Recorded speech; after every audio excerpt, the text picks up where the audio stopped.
ॐ सदाशिवसमारम्भां शङ्कराचार्यमध्यमाम् अस्मदाचार्यपर्यन्तां वन्दे गुरुपरम्पराम्।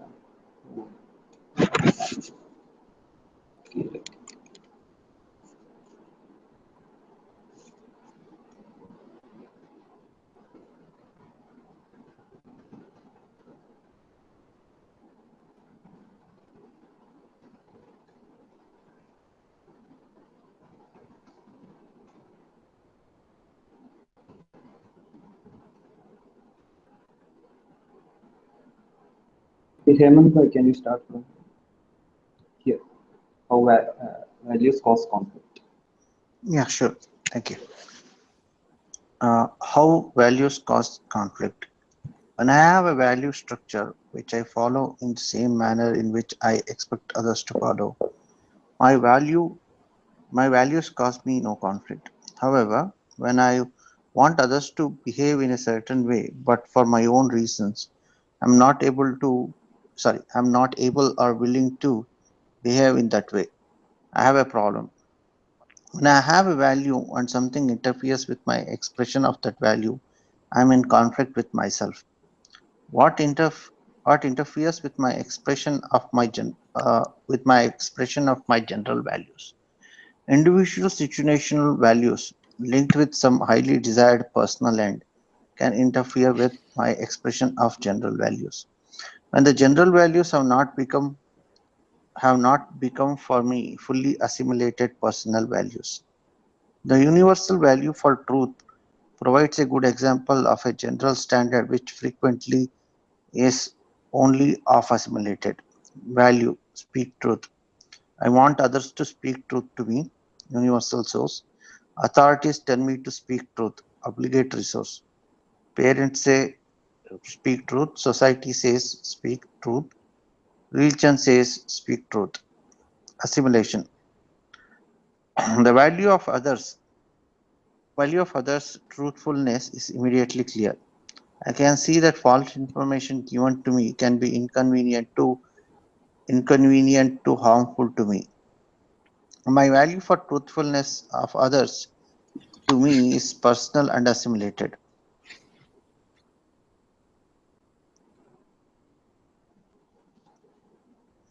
The value of my truthfulness is not immediately clear.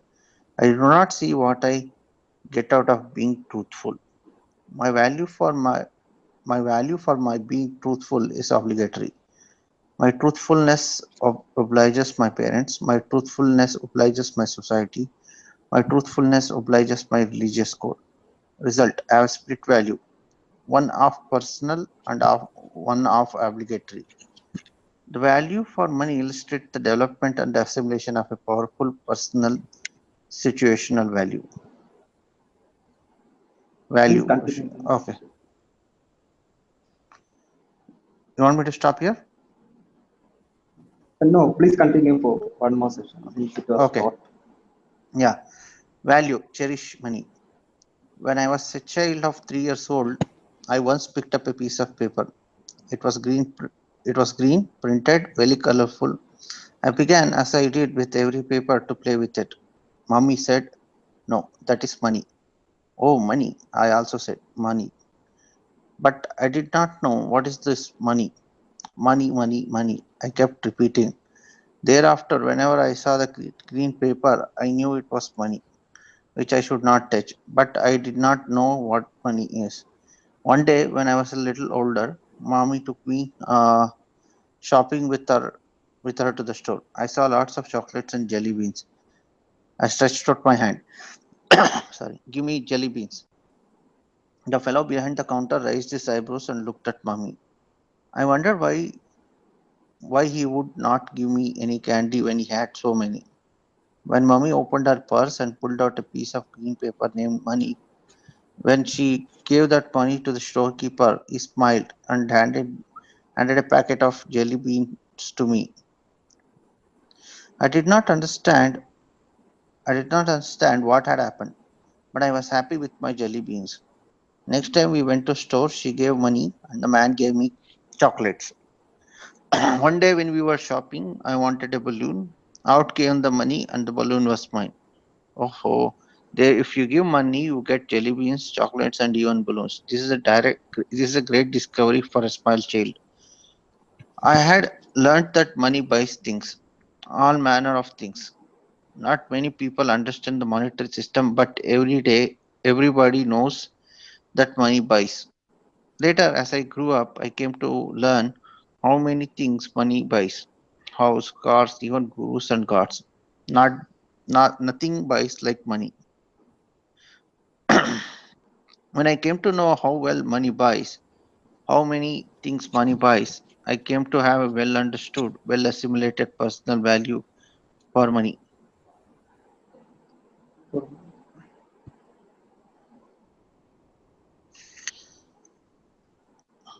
I think it was. Can we scroll down? Yes. No, next person can start now. Right? Okay.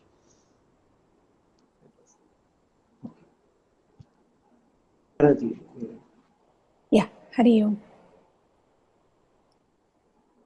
Half value is more an irritant than behavior norms. When a universal value is split into two halves, a personal value for what I expect from others and an obligatory value for what I expect from myself, there is always a potential for conflict.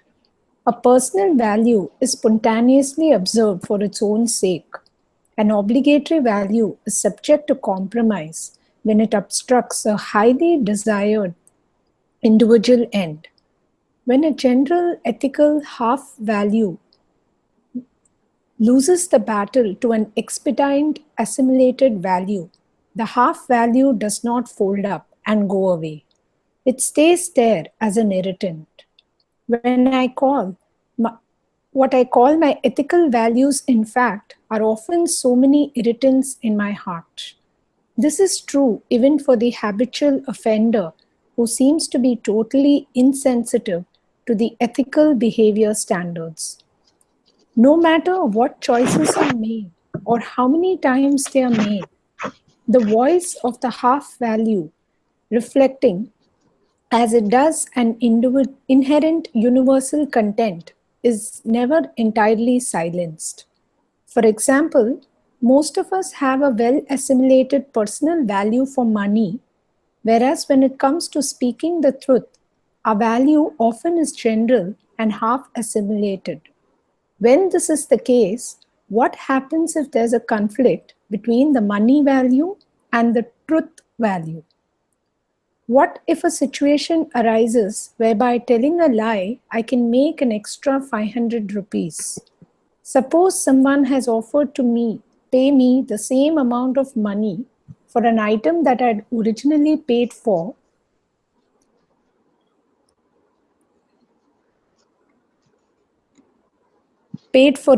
I had paid 1000 rupees, but I can easily say that I paid 1500 rupees.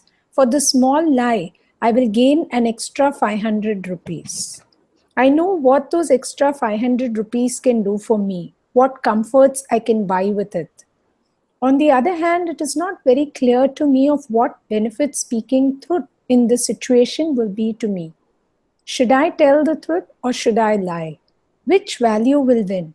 Very likely, the assimilated value for money will be the victor. But all the same, something goes on murmuring inside. Speak the truth, speak the truth. I may lie, but I will not be comfortable because I will not be able to avoid what happens when I tell a lie. What happens is that at first there is a conflict, then there is guilt. I can ignore the guilt, but I cannot avoid the guilt because I cannot escape my half value for truth. Guilt is a great irritant, greater than chilies. Once I have guilt, I cannot have a fully comfortable self. Fulfilling an immediate end at the expense of a general value may bring some passing comfort, but in the long run adds to my discomfort by increasing my accumulation of guilt, large and small. Very nice example of the 500 rupees. Yeah, that is you can see that in our own lives we have faced all these conflicts between our personal value for money and or something else, other material things, and those between this general values like speaking truth and True, true. Yeah, I'm not still very clear on this half assimilation, like half assimilated value. I'm not still able to comprehend that. If anybody can like expand on that, that would be helpful. A half assimilated value is that I know that I'm very clear that I don't want others to speak um, a lie to me or speak. I want everyone to speak the truth to me. I don't want others to be uh, untruthful towards me. That is quite clear for all of us. That we are quite sure about it. That is, but we are not mm, quite sure why I should speak truth to others. Why I should not lie to others. I'm not sure. Uh, we are not sure about that. We so part of it is well assimilated. Half that others should speak truth to me is well assimilated. I am so sure about it, but that I should not tell lies is maybe teacher will be in childhood in school will have teachers will punish me if I speak a lie. Parents will may punish me, or then I may be afraid of law. It is due to some or the other fear that I am maybe fear of religion or God or anything. That it is just this fear that uh, keeps me following this uh, what speaking truth. It is not like a personal value. I don't have a personal value for speaking truth to others. So that's what we was I clear? Yeah. It makes much sense now. Yes. Okay, so that self-obligation. I'm like half of it is obligation, like due to parents, religion, or teachers saying like you have to speak the truth.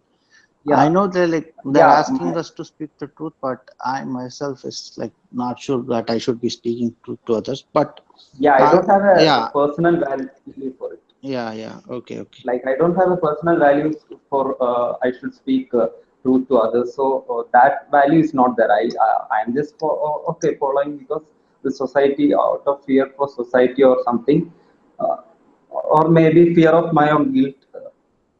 I am speaking for, but when the like there is a conflict, actual conflict. Say I'll get a $1 million for speaking a lie, then my personal value for money is so high, and what I am getting is a lot of money. So it is there is a great chance that I would okay, it's just a lie, or I will try to somehow justify it, justify speaking a lie, or somehow rationalize it and tell a lie and get the money. So yeah. that's what. Thanks. We can continue. Yeah. Prasunna ji, please continue. The knower plus more doers.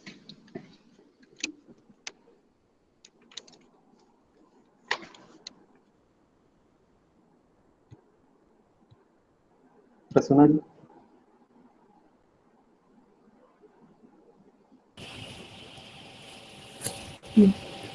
Does the knower doer split? Does anything else happen when I ignore general ethical standards? Yes, I create a knower doer split in myself. For instance, when I lie, I become a speaker. Speaking is an action, so as a speaker I am an actor, a doer. At the same time, I know what I am saying. I am aware that what I am saying is something contradictory to truth. Therefore, I, the knower, am in one position and I, the doer, am in another position. By my lie, I create a split, a division between the knower I and the doer I. Everyone has a few lies like this. What is your age? What is your income? What are your qualifications? When I make a series of lies like this, I create a split in myself. The knower being one and the doer another. Integrated. I have divided myself into an ideal own knower who was something else. Kill Mr. Hyde conflict within myself. Living with Jekyll and Hyde, one cannot get anything out of life. It is impossible. Even in small things, the knower-doer split does harm. The knower decides to get up 30 minutes early and do early morning exercises. The doer turns off the alarm and sleeps 45 minutes longer. The knower goes on a diet.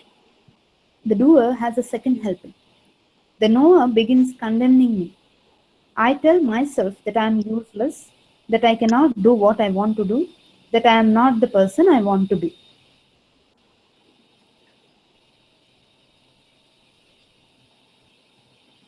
When I am split, I cannot fully enjoy anything. Even the enjoyment of food cannot be appreciated unless the mind is on eating.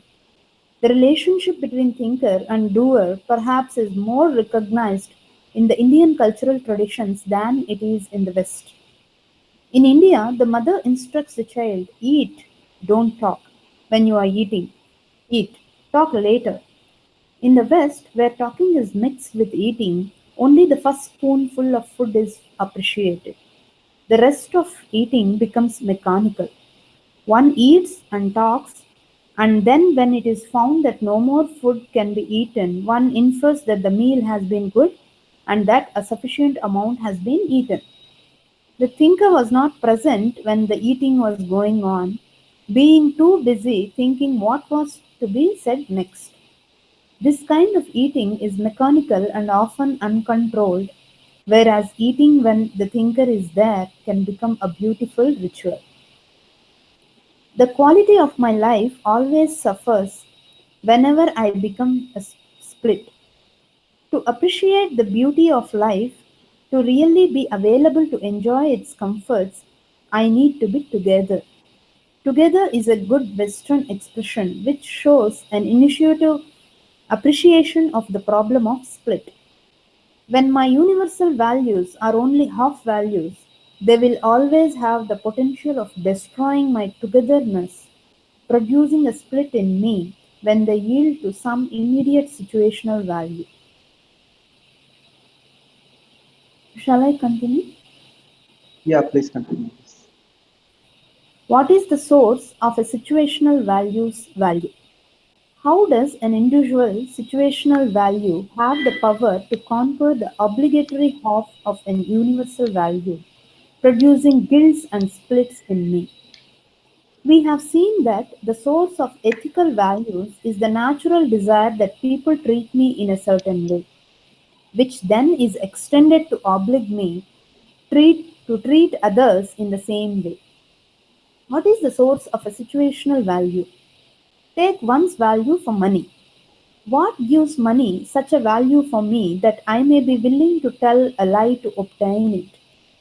In the example given before, where by stretching the truth I'll obtain rupees 500, what is gained that makes the lie worthwhile to me? Is money a valuable thing worth a lie? I cannot eat money or admire its beauty or talk to it or use it as a shelter from rain. So money itself is not the attraction. But with money I can buy things to eat, wear, look at. Money itself is not valuable, but the value of money seems to be in its buying power. However, if I were stranded on a desert, the buying power of money would do me no good. Thus, it seems it must be the things themselves which money buys which make money valuable, not just the isolated buying power.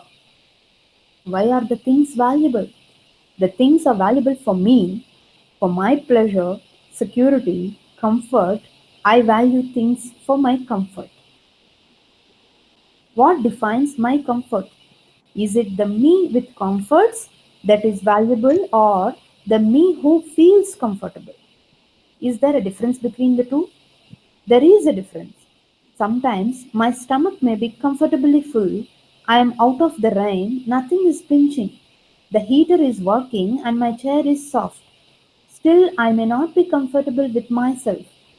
What I really value is not mere comforts outside, but to be comfortable inside. It is always my hope that the extra comforts which more money can buy me will make me more comfortable with myself.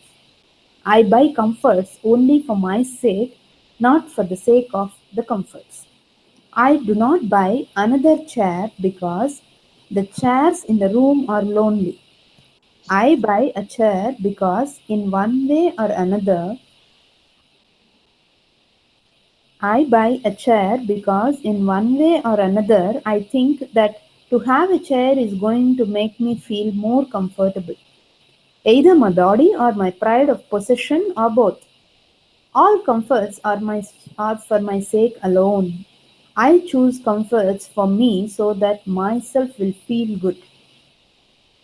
So, when I ignore my obligatory value, my value for truthfulness, and tell a lie instead, through which I am going to gain some money, it is because I have concluded that the money will add to my comfort, and I do not see, in the given instance, truthfulness doing anything for my comfort.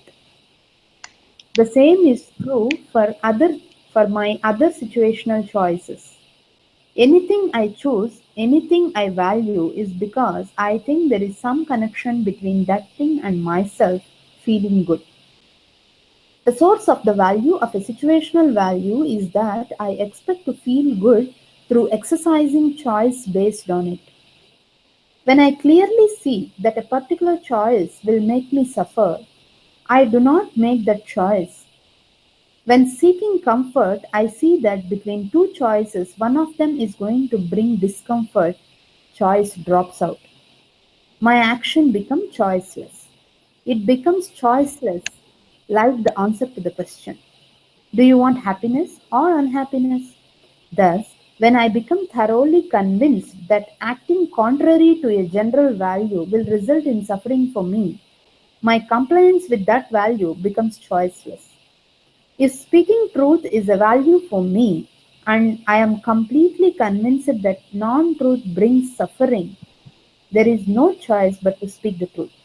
Speaking truth becomes natural, spontaneous, my personal assimilated value. Very beautifully explained, really. Yeah. Um, Actually, I should say that I have never looked at values like this before.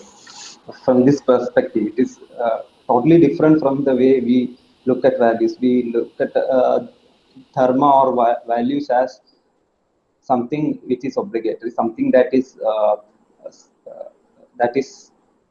being said by Vedas. So we should know and all. That is important till we uh, up to a stage when we are not able to till we are able to realize this value of values. All that is important. I'm not saying that we should do something wrong because we cannot understand. Sorry, I'm not saying we should not follow dharma because we are not able to understand its value. But understanding its value and understanding the value of that values really really helps us to uh, make this dharma spontaneous. Our actions will be dharmic automatically. That in one Sandhya Vandanam, one video, uh, Swami Paramarthananda ji says about it. First, first in the childhood stage, we are on just following because our parents tell us to do, out of fear for parents or religion and so on. But in the next stage, we go to a guru and understand why we are doing all this, what we gain from it, and we actually understand the purpose of this. So doing it, whether you know, understand or not is important, but understanding it actually gives you, makes it like spontaneous, makes it automatic.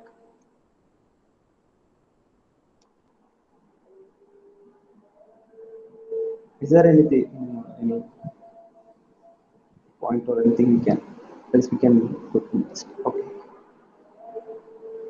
so I will start the next.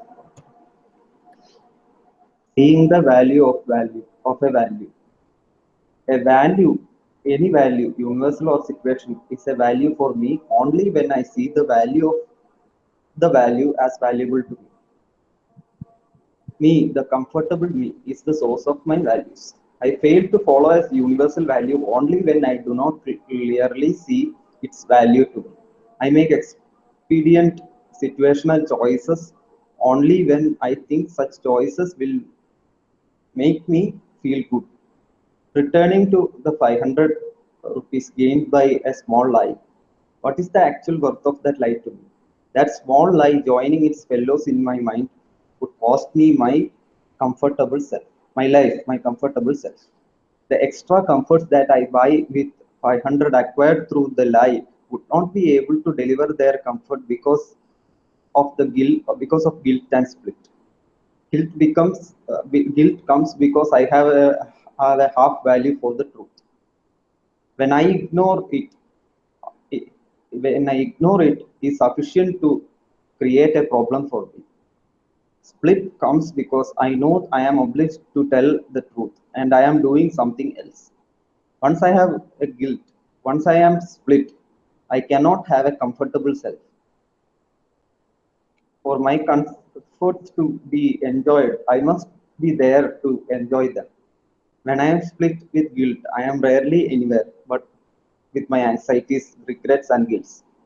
Not recognizing the problem for what it is, I seek more comforts to ease my uncomfortable mind. Or I try to find some method for turning off this conflicting mind and its brood of guilt. Thus, it is that when I tell a lie, I add to the discomfort of myself.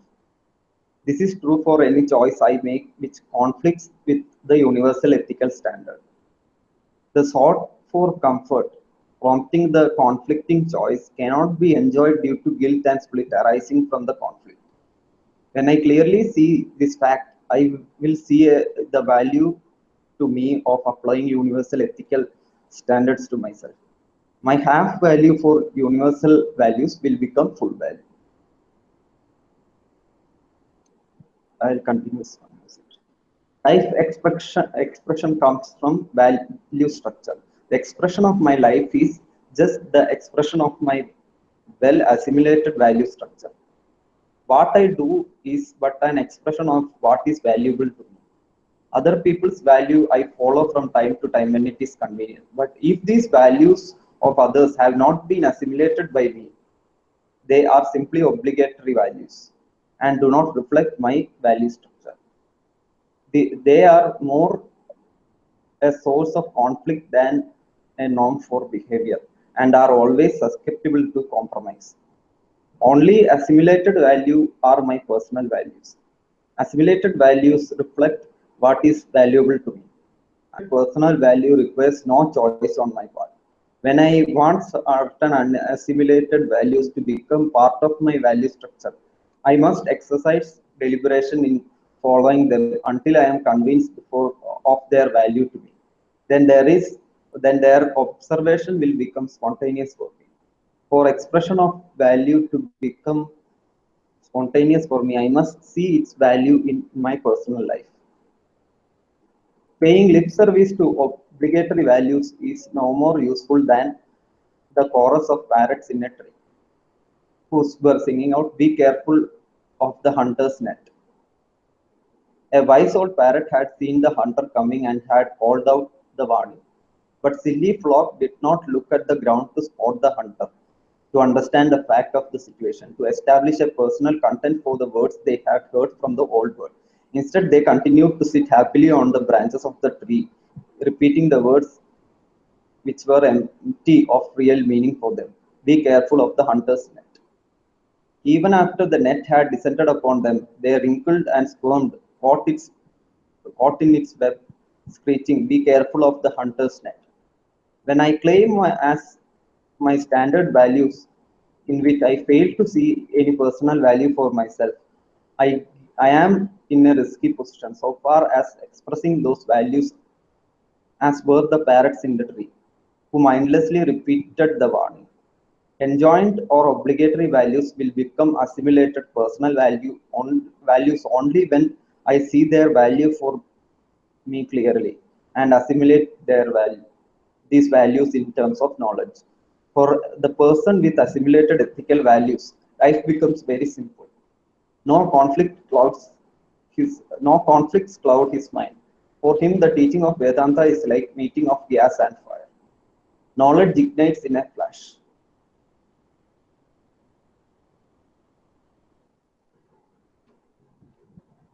So I think we have some values like that. For me, personally, I would say like vegetarianism. There is no point where I feel tempted to eat non-vegetarian food, or I'm so convinced that hurting an animal or and for my taste buds is not a good thing. I'm so convinced that it will after eating it,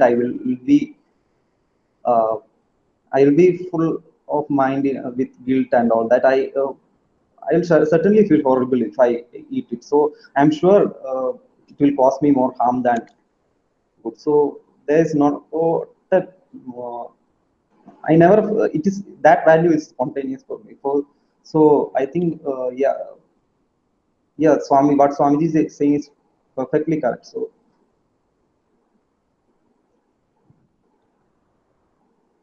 it's world many people find it hard to convince. Are you saying about vegetarianism, Prasunali?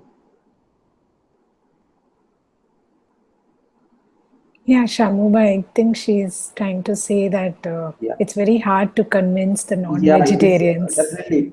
Yeah, that is Especially definitely hard to convince. I'm living in London and I don't see much vegetarianism here as compared to US. So she's right. Yeah, yeah. It is actually very hard, and sometimes I would say it is impossible. But when one gets a value for it, like I said in my case, uh, I got a value for vegetarianism. I'm not saying I'm something great or anything, but for one thing, I have got a value. So if we get such a value for the general values or the dharmic values, then we'll never break it. So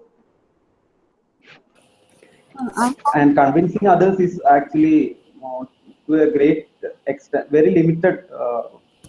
We cannot actually convince unless the other is willing to uh, has a receiving mind and other is willing to consider it, so, and has some viveka to discriminate between what is right and wrong. Unless they'll just keep arguing and we cannot convince them now. Yeah, especially the prepared mind. I was listening to last week's class. So mind should be prepared, meaning it may Yeah, be yeah, focused, it may be attentive, you know the subject, object, but if you're not prepared, I think that is what you're trying to say. yeah. If we are not prepared, then no, even if we hear lots of lectures, we won't be. But here, I think the focus is more on um, understanding ourselves, gaining a value for these universal values. For personally, I think for our own upliftment. So that we can do. That we can certainly do. We can change ourselves, and we can certainly try to understand this value of values. Hemanji, can you start from the next? I have one question. Yeah, please. Yeah. See, personally, I'm a vegetarian. Okay, I have no issues. But something comes to my mind like this. See, when a soldier is supposed to fight in the war, he might need extra strength, right? So they say, maybe in the last class, Prashantji was saying like a soldier is required to have Rajoguna. Uh, Yeah. can he accept this as a part of his dharma, eating non-vegetarian? Yeah, if he is a soldier in, like, say, Siachen or somewhere, and if there is no other way to make himself comfortable and sustain his life other than meat, then definitely that is his. He has no choice. That is not wrong for him to Yeah, have to non-vegetarian. Just survive, like, then we should say there is nothing wrong in it for survival. yeah, yeah. For survival, if it is absolutely necessary, if there is some other way in that battlefield, some other way, like there is some, I'm not sure about it. Some say there are some yoga exercises that create some heat inside of our body, and which helps us to thrive in cold climates. I'm not sure about if it No, is no, true and all Shamu that. I'm bhai, not sure. you're correct. You can actually create, there are exercises which help you So generate yeah, heat. That's how sadhus and saints are able yeah, to sit in the Himalayas and, Yes. yeah. And yeah. These are actually not available to our soldiers. I think I'm not sure if these are so easily available or accessible, or our soldiers know about it. But it is best to, if they don't know, then find their survival. They only know one way, that is eating meat. Then there won't be that lower doer split there. Right. So also that to, makes them yeah. easy. Sorry.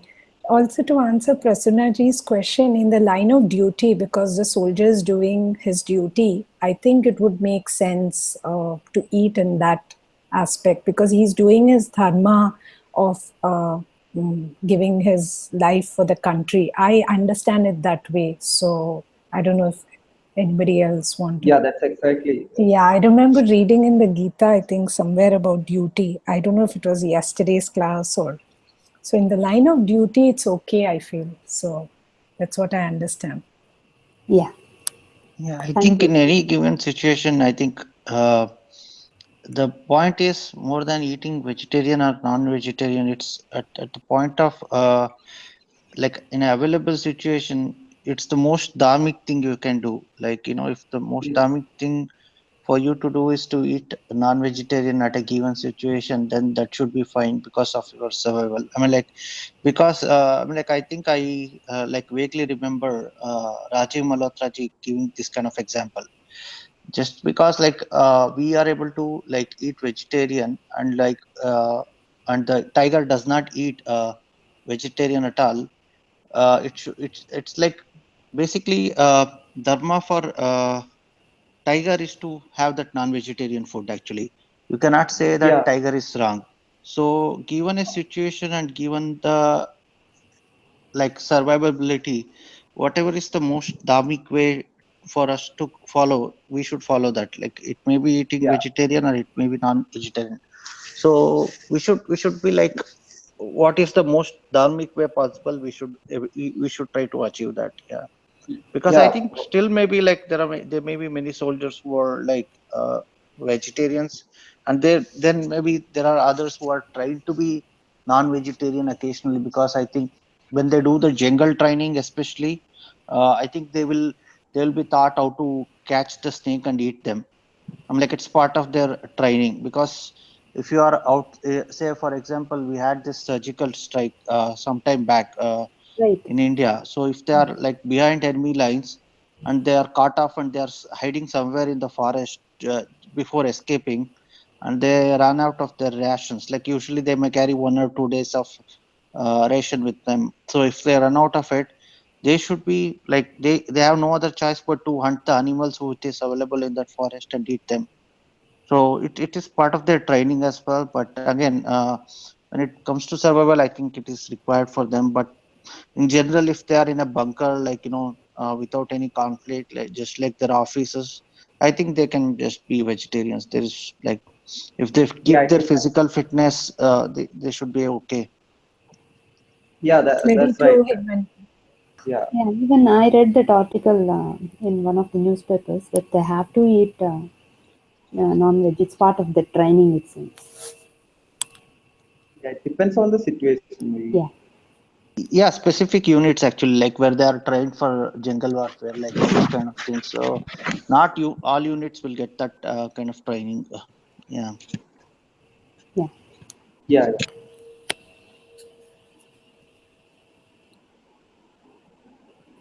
So can we continue? Shamubai, Oh, can we sorry. stop because we have Swami Yeah, class in 10 7:45. I just minutes? saw the Yeah, time. I just Sorry. need a break, so that is why. Yeah. Okay. Yeah. Let me stop with the prayer. Thank you all. Thank you. ॐ पूर्णमिदं पूर्णात् पूर्णमुदच्यते पूर्णस्य पूर्णमादाय पूर्णमेवावशिष्यते ॐ शान्ति शान्ति शान्तिः हरिः ओं श्रीगुरुभ्यो नमः हरिः ओं. Okay. We have class next weekend, right, Shamubai? Yeah, Okay. most probably we'll have Okay. Prashant ji will be doing it, or yeah, since I have a Vedanta camp next, Right. so Okay. probably Prashant ji will be doing it. Oh, okay. If Thank you. we both don't have time, then I think we may have to miss next. I'll let you know. Okay. Thank you. Okay, sure. Thank Good you. day.